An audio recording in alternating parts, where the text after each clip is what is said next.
Hello everyone, this is Diecast, and in this video I'm going to do something different. I'm going to show you how I set up my lighting. You can see in these pictures that you get a lot of hot spots and oversaturation and kind of whited out areas if you take pictures of toys and cars in plastic shells just with regular fluorescent lighting. Here you can see the dark areas you get with a flash around the edges too. And overall, you just can't really get the detail. White cars and silver cars are especially problematic because they get washed out and you can't see the detail on them. I set up a lighting system that casts light from numerous directions, kind of like ambient occlusion if you're familiar with that, that allows me to get details down in the dark areas. The colors are a little bit more vibrant. I don't get the harsh reflections and highlights that you would with a regular camera with this setup.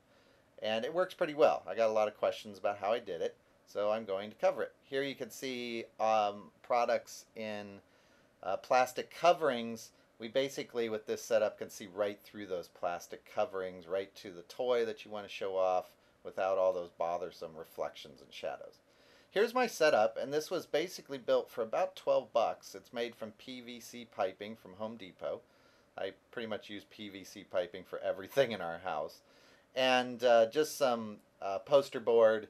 I used some plexiglass with it, but you wouldn't have to. That also showed the lighting setup that I'll talk about later. So let's talk about this stand. You'll need a PVC saw and just these parts. All these are available at Home Depot, just in the sprinkler section area. And so all I did was cut the links of the straight PVC piping in the next picture here to match this type of setup. The overall size is up to you. There's no real standard here. And the PVC piping will all fit together. I didn't glue it at all, so I can adjust it later.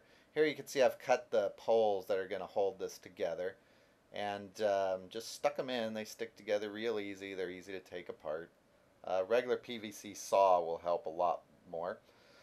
And then I just flop that top part over. You can see I put some eye bolts in there that's going to hold my board in place.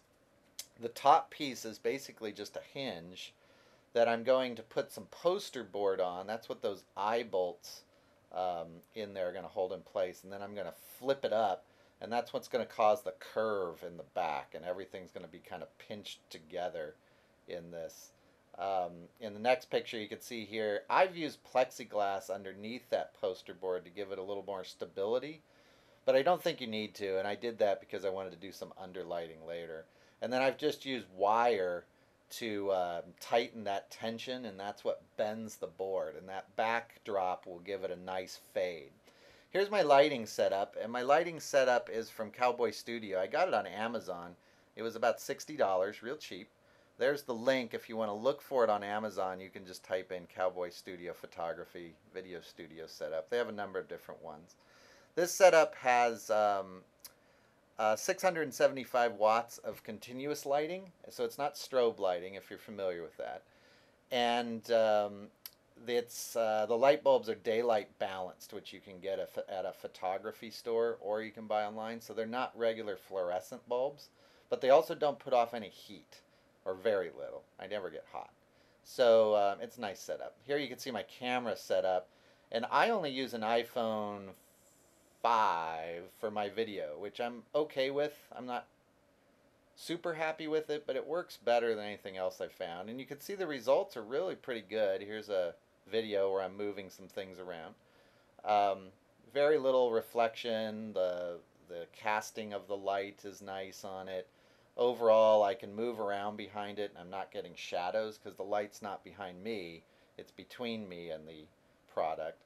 Those big umbrellas that you saw there basically diffuse the light, and that's what gets rid of the highlights and the reflections. And here you can see I can get really pretty close up, even though my camera doesn't focus particularly well. We're working on that. But I don't get all, you can see there, I don't really get a whole lot of that highlight crazy reflection stuff. So if you like this type of setup, just ask me any questions you've got, and it's a regular product setup. You can find it on Amazon, and hope that helped. Thanks for watching.